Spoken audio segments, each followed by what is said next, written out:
Study IQ की ऑडिटोरियल कार्यक्रम में आपका स्वागत है। मैं हूं शिवानी। दोस्तों, इस कार्यक्रम में यूपीएससी और राज्य सिविल सेवा परीक्षा के मेंस एग्जाम को ध्यान में रखते हुए टॉपिक को कवर किया गया है। कार्यक्रम में आज का टॉपिक है भारत के विकास में पंचायती राज संस्थाओं की भूमिका। ये टॉपिक सामान्य अध्ययन प्रश्न पत्र 2 के राज्य व्यवस्था खंड से जुड़ा हुआ है। हम उम्मीद करते हैं ये टॉपिक आपके मेंस एग्जाम के लिए बेहद कारगर साबित होगा। तो आइए अब कार्यक्रम की शुरुआत करते हैं।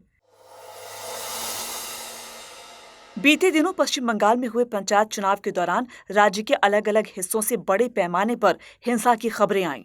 इन हिंसक घटनाओं में 1 दर्जन से ज्यादा लोगों की मौत हो गई। सबसे ज्यादा हिंसा की घटनाएं मुर्शिदाबाद जिले में दर्ज हुई।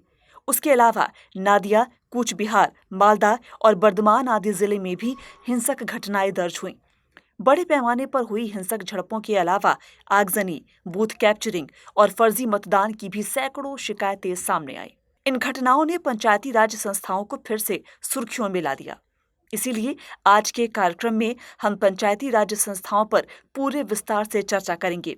जानेंगे कि भारत में पंचायती राज संस्थाओं की क्या भूमिका है, इनका विकास कैसे हुआ, इनके महत्व क्या है, इनकी कौन कौन सी उपलब्धियां रही हैं। साथ में ये भी जानेंगे कि 73वें और 74वें संविधान संशोधनों का इनके साथ क्या संबंध है, इन्हें क्यों लाया गया है, इनके प्रावधान क्या हैं, वगैरह वगैरह। मगर उससे पहले भारत में पंचायती राज के विकास को सरसरी तौर पर जान लेते हैं। भारत का पंचायती राज संस्थाओं से बड़ा ही पुराना नाता रहा है, मगर पंचायती राज व्यवस्था का पहला लिखित प्रमाण पूर्व मध्यकाल के उत्तर मेरूर अभिलेख से मिलता है। यह अभिलेख चोल शासक परांतक प्रथम से जुड़ा हुआ है। इस अभिलेख में चोल स्थानीय स्वशासन और प्रशासन के बारे में जानकारी दी गई है। आज बदलते वक्त के साथ स्थानीय स्वशासन ने भी करवटें ली हैं। इसने अपने आप को आधुनिक बने रहने का भरसक प्रयास जारी रखा है। हालांकि भारत में आधुनिक पंचायती राज संस्थाओं की बुनियाद अंग्रेजी शासन से मानी जाती है। अंग्रेजी शासन के दौरान अंग्रेजी गवर्नर जनरल लॉर्ड मेयो ने इसे लाने का पहला प्रयास किया था। इसके लिए मेयो ने 1870 में स्थानीय स्वशासन से जुड़ा एक प्रस्ताव पारित किया, मगर स्थानीय स्वशासन को सही मायने में जमीन पर उतारने की कोशिश 1882 में लॉर्ड रिपन ने की। इसने स्थानीय स्वशासन को और ज्यादा लोकतांत्रिक बनाने की कोशिश की। इसीलिए इसे भारत में स्थानीय स्वशासन का जनक कहा जाता है और स्थानीय स्वशासन के लिए लाए गए इसके प्रस्ताव को स्थानीय लोकतंत्र का मैग्ना कार्टा कहा जाता है। बहरहाल, जब 1919 में मोंटेग्यू चेम्सफोर्ड सुधारों को लागू किया गया, तब स्थानीय शासन के विषय को प्रांतों के हाथों में सौंप दिया गया। इस दौरान स्थानीय स्वशासन ज्यादा फले फूले, क्योंकि तब स्थानीय निकायों को जहां तक संभव हो सका आजादी दी गई। उस पर कम से कम लगाम लगाने का प्रयास किया गया। इसका नतीजा ये हुआ कि 1925 तक 8 प्रांतों ने पंचायत अधिनियम पारित कर दिया और 1926 तक 6 देशी राज्यों में भी पंचायत कानून पारित कर दिए गए। हालांकि वित्तीय और संगठनात्मक बाधाओं के चलते इन पंचायतों का दायरा सीमित ही रहा। इसने सीमित कामों के साथ केवल सीमित गांवों को कवर किया, लिहाजा वे स्थानीय स्वशासन के जीवंत संस्थान नहीं बन पाए। इन बातों को ध्यान में रखकर संविधान के लागू होने के दौरान राज्य के नीति निर्देशक तत्व के तहत अनुच्छेद 40 में पंचायतों का जिक्र किया गया। साथ ही अनुच्छेद 246 में राज्य विधायिका को स्थानीय स्वशासन से संबंधित किसी भी विषय में कानून बनाने का अधिकार दिया गया। 1952 में अनुच्छेद 40 के तहत केंद्र सरकार ने ग्रामीण विकास के लिए सामुदायिक विकास कार्यक्रम चलाया।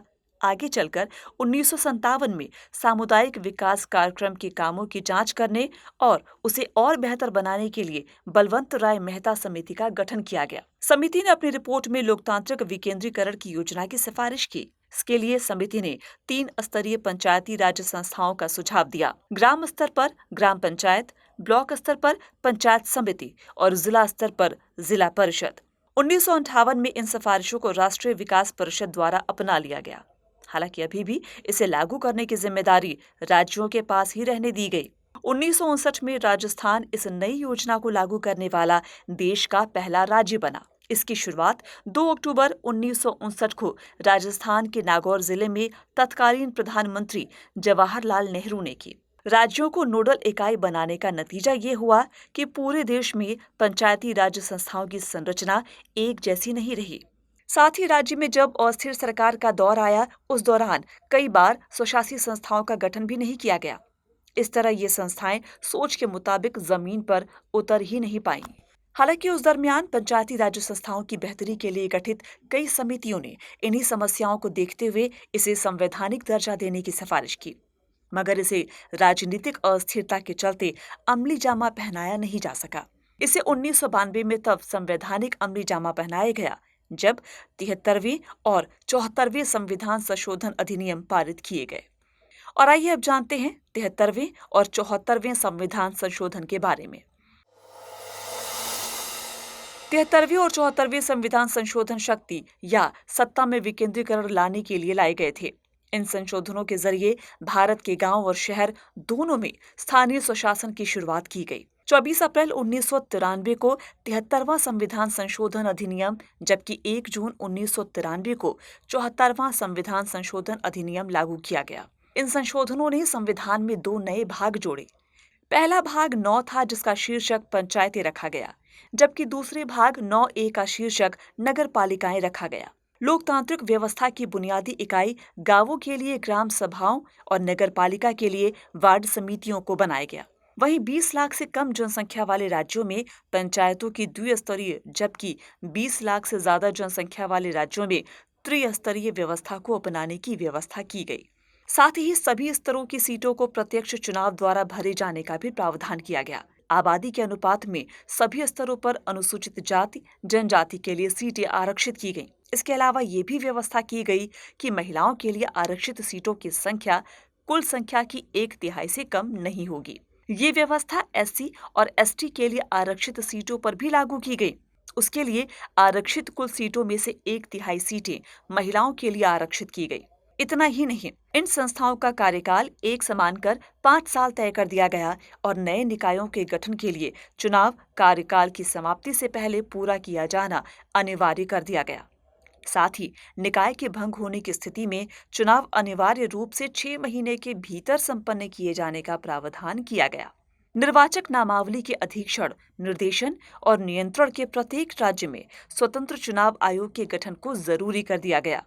इसके अलावा अलग से 11वीं और 12वीं अनुसूची को जोड़कर उसमें राज्य सूची से कुछ विषयों को शामिल कर दिया गया। उन विषयों पर कानून बनाने का अधिकार इन स्वशासी संस्थाओं को दे दिया गया। उसके लिए धन की व्यवस्था, राज्य सरकारों से बजटीय आवंटन, कुछ करों के राजस्व में हिस्सा, केंद्र सरकार के कार्यक्रम तथा अनुदान और केंद्रीय वित्त आयोग से मिले अनुदान के जरिए की गई। दोस्तों, इन संरचनात्मक बदलावों के जरिए पंचायती राज मिशन का टारगेट है कि पंचायती राज संस्थाओं को इतनी जवाबदेह, सशक्त और सक्षम बनाया जा सके जिससे वो सामाजिक न्याय के साथ साथ समावेशी विकास और सेवाओं के कुशल वितरण को तय कर सके। आज भारत में तीनों स्तरों पर 2.5 लाख से ज्यादा पंचायतें हैं। ये पंचायतें ग्राम, ब्लॉक और जिलों में जमीनी स्तर पर सामाजिक और आर्थिक विकास को बढ़ावा देने की दिशा में काम कर रही हैं। अब सवाल है कि ये संस्थाएं इस दिशा में कितनी कारगर हुईं। असल में इस सवाल का जवाब हालिया कोविड-19 महामारी से उपजी चुनौतियों में स्पष्ट तौर से ढूंढा जा सकता है। कोविड-19 के दौरान जिस तरह से पंचायतों ने अपनी भूमिका अदा की थी, उसने वाकई एक मिसाल कायम किया। भूकंप जैसी अन्य आपदाओं के विपरीत कोविड-19 लंबे वक्त तक बना रहा। इसने हर जगह और हर तरह के लोगों को प्रभावित किया। उस दौरान पंचायतों ने जोखिमों को कम करने में तेजी से प्रतिक्रिया दी। इस तरह लोगों की स्थिति को जल्दी ठीक करने में मदद मिली। पंचायती राज संस्थाओं के नेताओं ने स्थानीय स्तर पर जरूरी नेतृत्व प्रदान किया। उन्होंने नियामक और कल्याणकारी दोनों काम किए।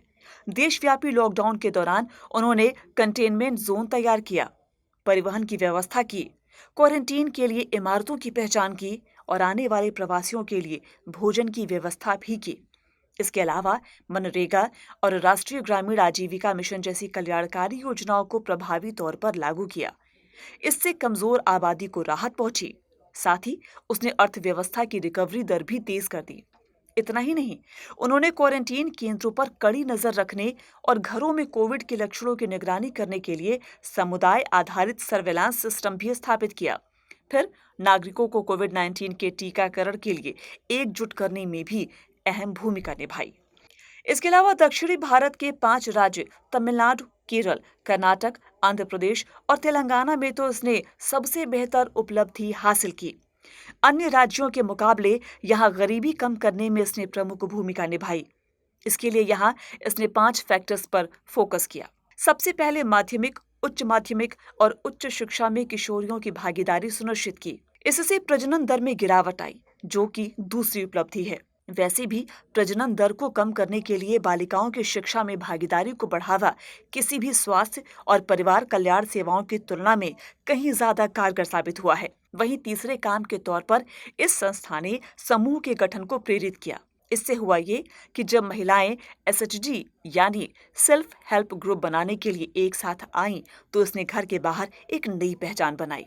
और चौथा है, चूंकि इन महिलाओं ने समय के साथ बुनियादी माध्यमिक स्तर की शिक्षा प्राप्त की थी, इसलिए उनके समूह या एसएचजी दूसरों की तुलना में ज्यादा कौशल युक्त और विविधतापूर्ण थे।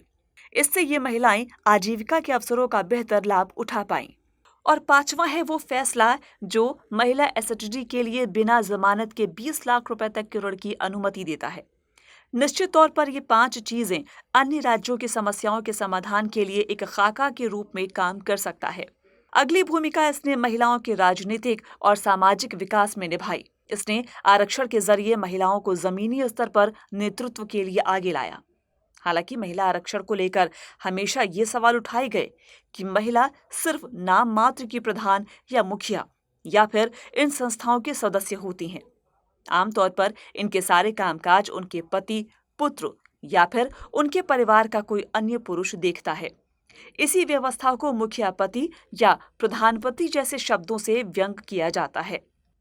मगर ऐसा नहीं है कि हर जगह इस तरह की ही व्यवस्था मौजूद है। हम कुछ आंकड़ों और उदाहरणों के जरिए इसे समझ सकते हैं। पहली बात ये कि पंचायती राज संस्था अभी अपने किशोरावस्था में है। इस दौरान इस तरह की चुनौतियों का उभरना स्वाभाविक बात है। फिर भी कुछ उदाहरणों पर गौर करें तो हमें अच्छे संकेत मिलते हैं। जैसे बिहार में कुल 1.3 लाख पंचायती राज संस्थाओं के प्रतिनिधियों में से 71,000 से ज्यादा महिलाएं हैं। तो वहीं उत्तर प्रदेश में 9.1 लाख प्रतिनिधियों में से 3 लाख से ज्यादा महिलाएं हैं। हालांकि ये बात अलग है कि इसमें शामिल अधिकतर महिलाएं 1/3 आरक्षण के तहत आई हैं। फिर भी इतने बड़े पैमाने पर भागीदारी के बाद भी जब हम विफलता की कहानियों के पक्ष में मुखिया पति या प्रधानपति जैसे शब्दों का इस्तेमाल करते हैं, तो असल में हम जमीनी स्तर की इन महिला नेताओं के योगदान को दरकिनार कर देते हैं। बात केवल ये भी नहीं है कि असल में पद का इस्तेमाल कौन कर रहा है, बात सैद्धांतिक प्रतिनिधित्व को लेकर भी है। जिस समाज में महिलाओं को सैद्धांतिक तौर पर भी कोई अधिकार नहीं दिए जाने का रिवाज रहा हो, उस समाज में सैद्धांतिक प्रतिनिधित्व भी बड़ी बात है। इस लिहाज से 1992 का ये संशोधन काफी सफल होता दिखाई दे रहा है। इसने भारत के स्थानीय शासन में 14.5 लाख से ज्यादा महिलाओं को नेतृत्व की स्थिति में लाया है। आज लगभग 20 राज्यों ने अपनी पंचायती राज संस्थाओं में महिलाओं के लिए आरक्षण को बढ़ाकर 50% कर दिया है। कर्नाटक जैसे कई राज्यों में तो 50% से ज्यादा महिला प्रतिनिधि इन संस्थाओं में भागीदारी कर रही हैं, जो ये दर्शाता है कि महिलाएं अब उन वार्डों में जीत रही हैं जो उनके लिए आरक्षित नहीं थीं।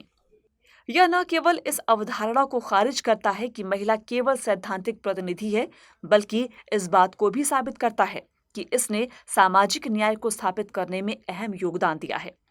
सदियों से पुरुषों का विशेषाधिकार मानी जाने वाली राजनीति और शासन व्यवस्था अब जमीनी स्तर पर बदल रही है। आज कोविड-19 के दौर में जिस तरह पंचायती राज संस्थाओं की महिला नेताओं ने अपनी भूमिका अदा कर स्वतंत्र उपलब्धि हासिल की है, निश्चित तौर पर यह पंचायती राज संस्थाओं में लगे मुखिया पति वाले कलंक को तोड़ देगी। कुल मिलाकर कहें तो निश्चित ही इन उपलब्धियों ने पंचायती राज संस्थाओं को अपने मकसद में सफल होता दिखाया है। कुल मिलाकर कहें तो निश्चित ही ये उपलब्धियां पंचायती राज संस्थाओं को अपने मकसद में सफल होती दिख रही है। मगर ये काफी नहीं होगा। अब वक्त आ गया है कि इसके प्रावधान में संशोधन कर इसे और भी ज्यादा शक्तियां सौंपी जाएं, जिससे गरीब परिवार और छोटे समूह तेजी से आगे बढ़ने के लिए सिस्टम या संस्थाओं का लाभ ले सकें। इसके लिए इनको अधिक साझा विकास की मूल कड़ी के रूप में देखने की जरूरत है। इस तरह ये पंचायतों की संस्थागत क्षमता को मजबूत करने का एक कारगर तरीका भी बन सकता है। अब आइए नोट कर लेते हैं इस पूरे टॉपिक से जुड़ा हुआ एक अहम सवाल। भारत में पंचायती राज संस्थाओं ने जमीनी विकास के स्तर पर निर्णायक भूमिका निभाई है। आलोचनात्मक वर्णन कीजिए। उम्मीद है आज का ये पूरा विषय आपकी परीक्षा के लिहाज से बेहद कारगर साबित होगा और आपको बेहद पसंद आएगा।